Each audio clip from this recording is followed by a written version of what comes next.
When I gave this talk in Milwaukee, I started by asking how many people in the audience think that they're seeing a change in sex ratios, either in the classroom, place of business, or in particularly within the wildlife profession. Over half the audience raised their hands, and so I'm asking you the same. Do you think there's a change in the gender ratios? Do you think that this change that you are perceiving is even throughout all levels of the profession? Well, I'm going to try to answer that, or at least touch on that. And I want to expand on this gender issue and tell a little history about the women in wildlife, what roles they had in the profession and how those may have evolved, the barriers that women have faced, and how this increasing representation of women is producing a change within the wildlife profession. But here's a spoiler alert, I'm going to fail. First, that's a lot to talk about, and so I'm going to barely scratch the surface. And ultimately, I want to focus on the representation of women in our profession at the leadership level, and then the changes that are coming from this. And this is actually where it's going to get a little rocky. So let me explain. So in the early years, what was socially acceptable for women, a professional woman, differed greatly by who was actually doing the talking. There were some fields that it was more acceptable for women, such as to be involved in, such as botany or entomology. For instance, in 1729, Dr. Colden actually thought women were eminently suited to botany because we appreciated beauty and fashion. Well, whether or not you agree with Dr. Colden's reasonings, at least he was supportive, and he was very progressive at the time, being it was 1729. Still, 100 years later, though, you have a kind of a contradictory thought. Mr. von Raumer thought women should appreciate flowers or botany for their beauty rather than with the dissecting eyes of a scientist. Luckily, not everyone agreed because there were people that supported biologists like Mary Stopes, who was not only a paleobotanist but a campaigner for women's rights and a pioneer in the field of birth control.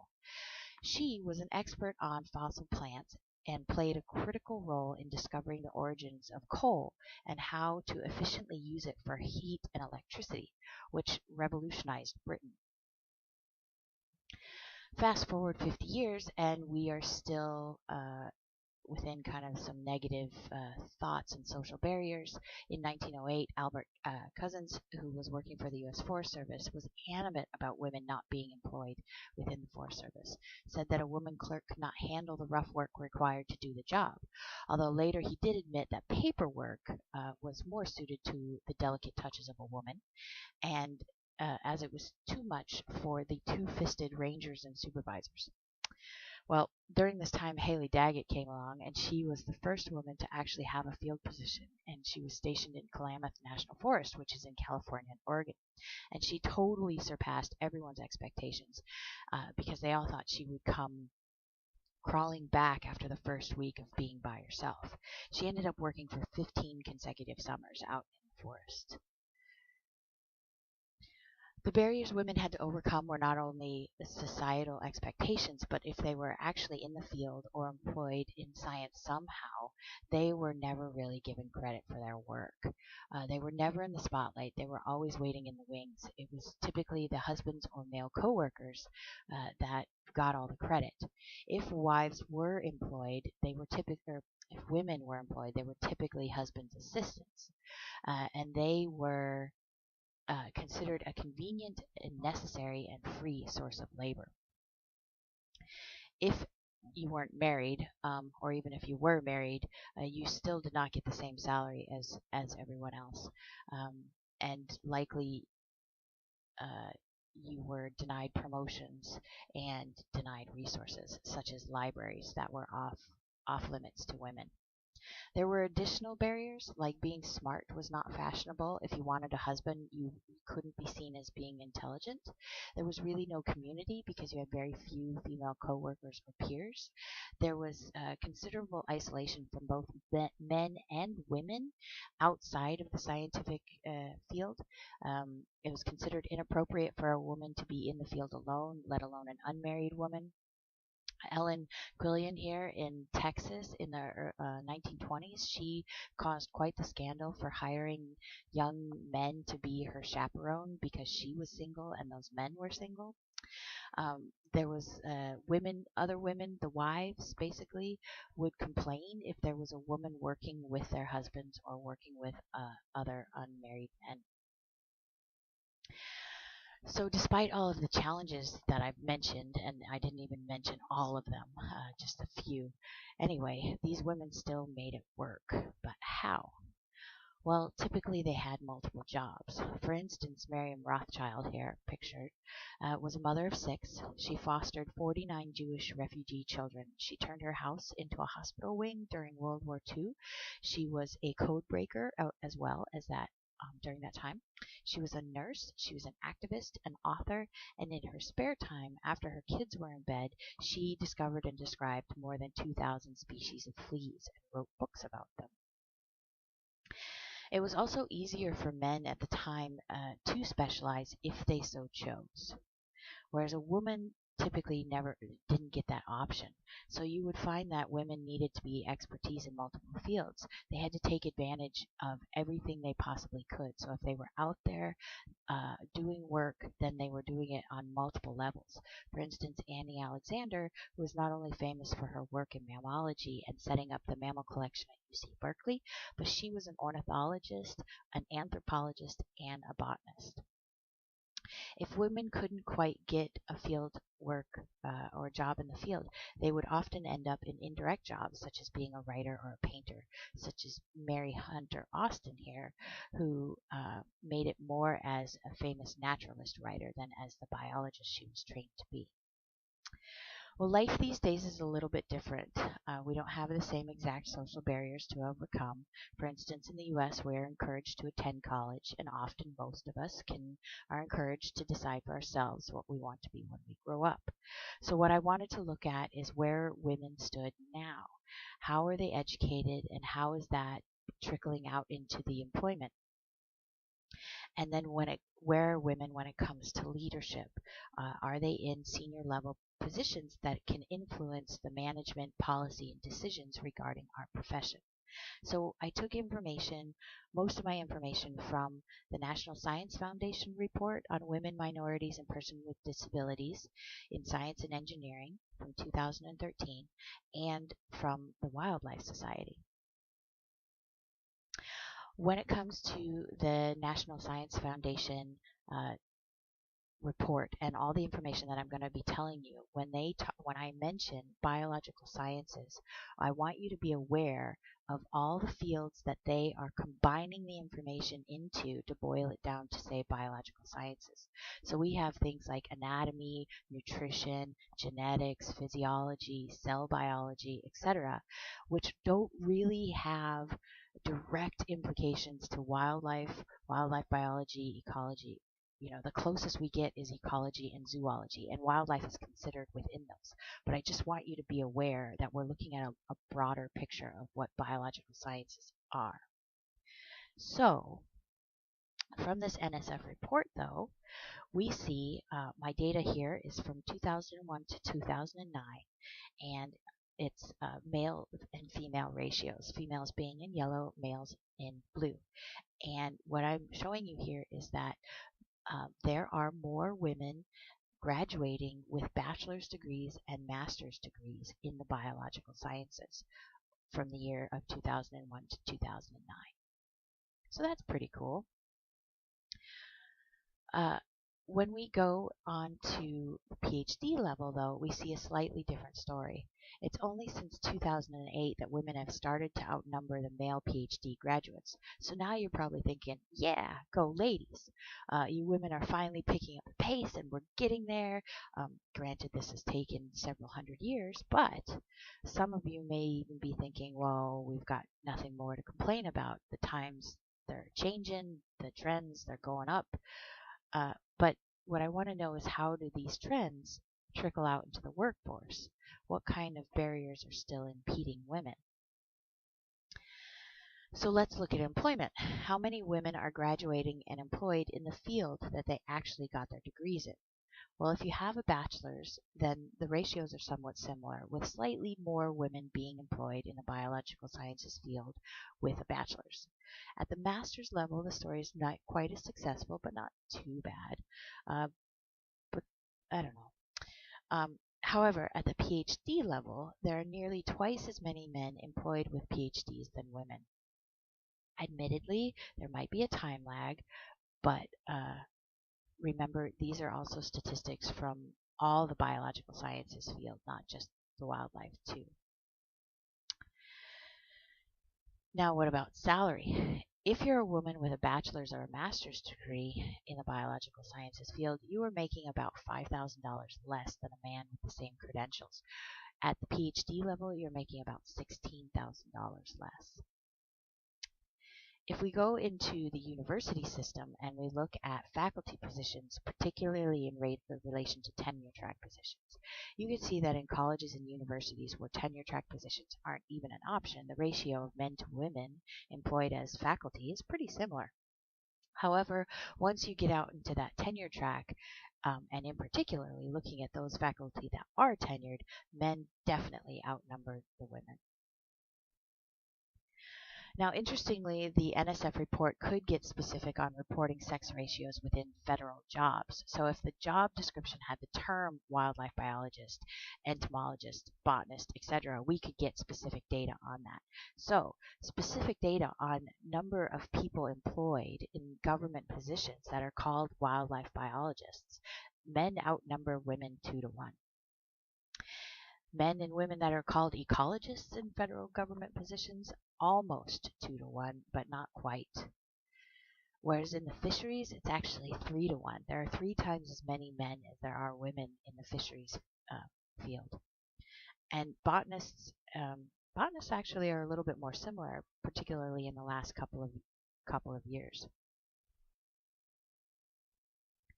So basically, the NSF says, it seems from their report, we have a really strong foundation for education of women in the biological sciences. We've got them coming out with bachelor's and master's degree, and even PhDs. But when that trickles out into the employment, they're not really being employed, particularly at the PhD level.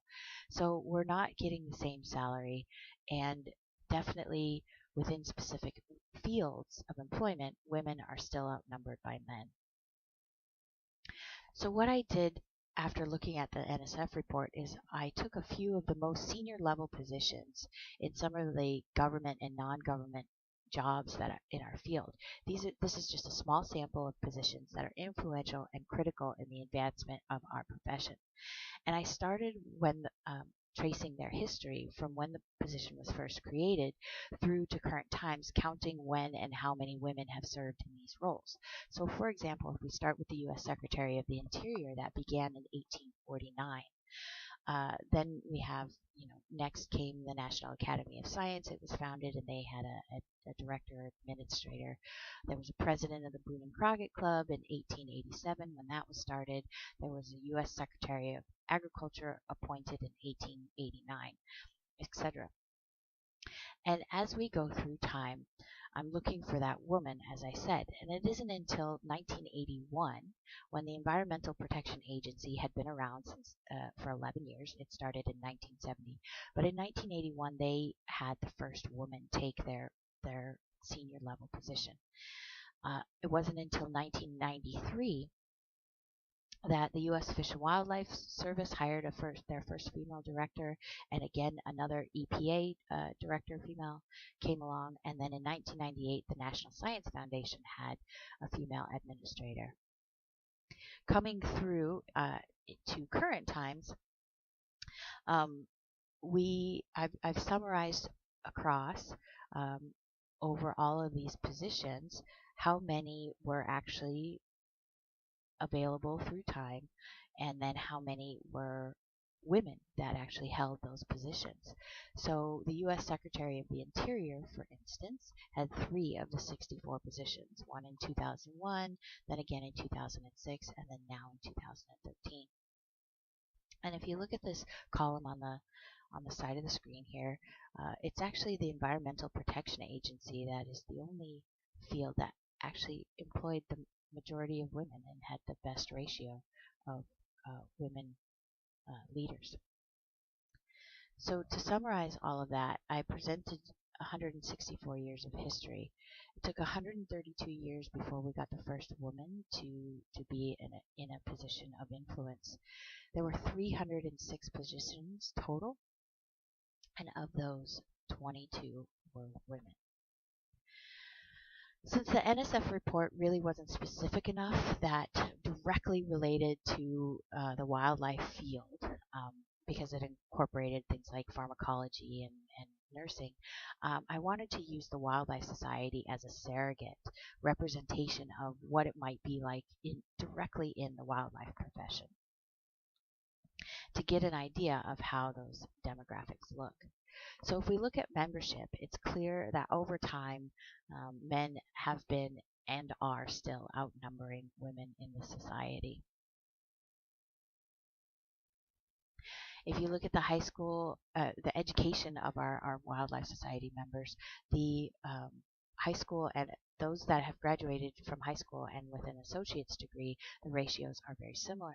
But once you get into those in the higher education of bachelor's, master's, and in particularly your doctorate degree, again, you see this ratio of men outnumbering women.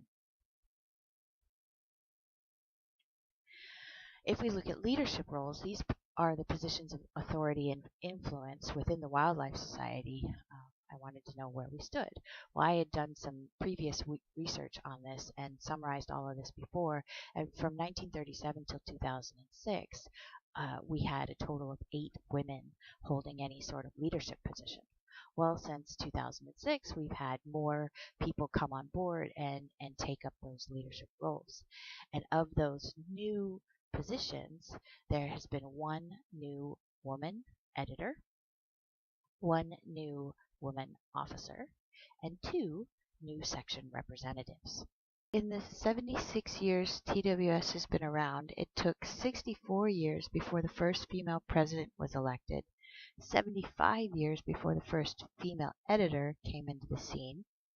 There were 402 positions for women to be taking on leadership opportunities, and of those, 12 have been women.